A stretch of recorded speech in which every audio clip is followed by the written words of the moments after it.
मध्य प्रदेश में लोकसभा चुनाव की आखिरी जंग की तारीख अब नजदीक है।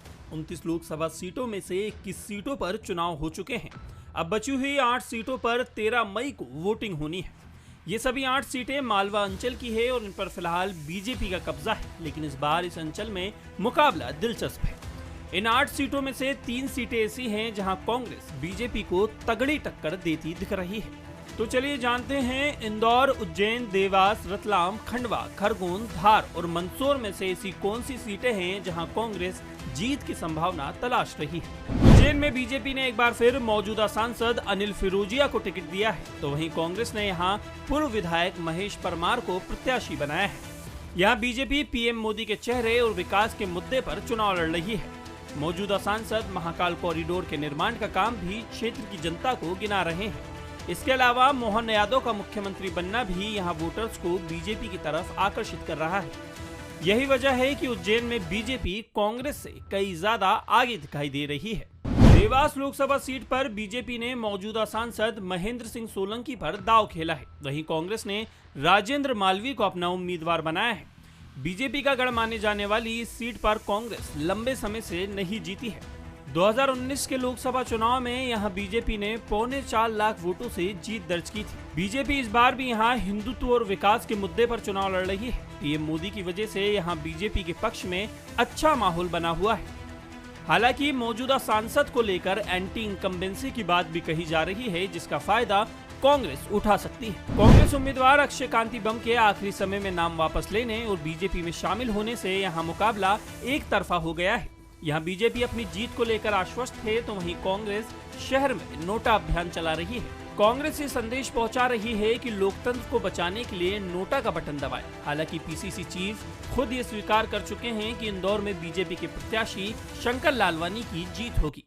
इस बार जहां कांग्रेस के पास इंदौर में खोने के लिए कुछ नहीं है, तो वहीं बीजेपी पर पुरानी लीड बढ़ाने का दबाव है। बीजेपी का गढ़ कही जाने वाली मंदसौर लोकसभा सीट पर इस बार बीजेपी का पलड़ा फिर भारी है।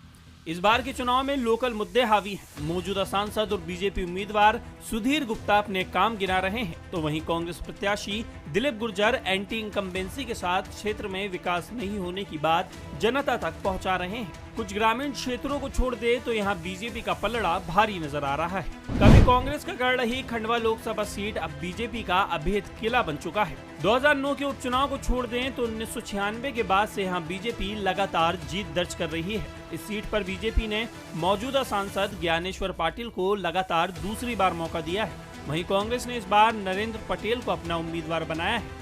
ये सीट कांग्रेस के दिग्गज नेता अरुण यादव के प्रभाव वाली सीट मानी जाती है। हालांकि यहाँ की 8 विधानसभा सीटों में से 7 पर बीजेपी का कब्जा है। ऐसे में बीजेपी यहाँ कांग्रेस से काफी आगे नजर आ रही है।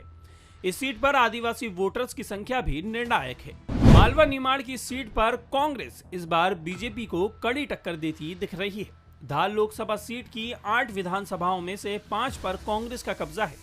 नेता प्रतिपक्ष उमंग सिंघार के गृह क्षेत्र होने से यहाँ उनका काफी प्रभाव है। बीजेपी ने यहाँ मौजूदा सांसद छतर सिंह दरबार का टिकट काटकर सावित्री ठाकुर को मौका दिया है। वहीं कांग्रेस ने यहाँ राधेश्याम मुवेल पर दांव खेला है। पिछले 2 चुनाव से यहाँ जीत रही बीजेपी की कोशिश इस बार हैट्रिक की है, तो वहीं कांग्रेस के पास भी 2009 के बाद फिर से एक बार इस सीट को हथियाने का अच्छा मौका है। आदिवासी बाहुल्य इस सीट पर मुकाबला बेहद दिलचस्प है। झाबुआ में कांग्रेस ने कद्दावर नेता कांतिलाल भूरिया को मौका दिया है, तो वहीं बीजेपी ने अनीता चौहान पर दांव खेला है।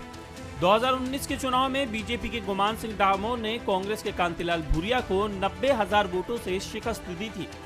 हालांकि इस बार कांतिलाल भूरिया बीजेपी के लिए कड़ी चुनौती पेश कर रहे हैं।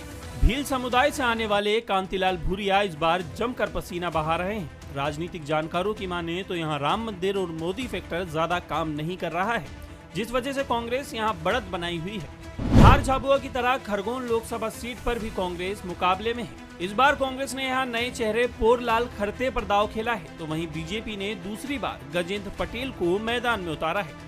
खरगोन की 8 विधानसभा में से 5 पर कांग्रेस तो 3 सीट पर बीजेपी का कब्जा है। कांग्रेस को उम्मीद है कि इस बार वो खरगोन सीट अपने पाले में कर सकती है। लगातार 3 बार से इस सीट पर चुनाव जीत रही बीजेपी यहाँ कांग्रेस के मुकाबले थोड़ी कमजोर नजर आ रही है। राजनीतिक पंडितों की माने तो कांग्रेस ने यहां दमदारी से प्रचार किया है, जिसके चलते इस बार खरगोन लोकसभा सीट उसके पाले में आ सकती है। यदि आप ये वीडियो YouTube पर देख रहे हैं तो हमारे चैनल को सब्सक्राइब करें और बेल आइकन को दबाना ना भूलें। अगर आप Facebook पर ये वीडियो देख रहे हैं तो हमारे पेज को लाइक करें। आप हमारे WhatsApp चैनल बंसल न्यूज को फॉलो कर हर दिन लाइव अपडेट्स भी पा सकते हैं।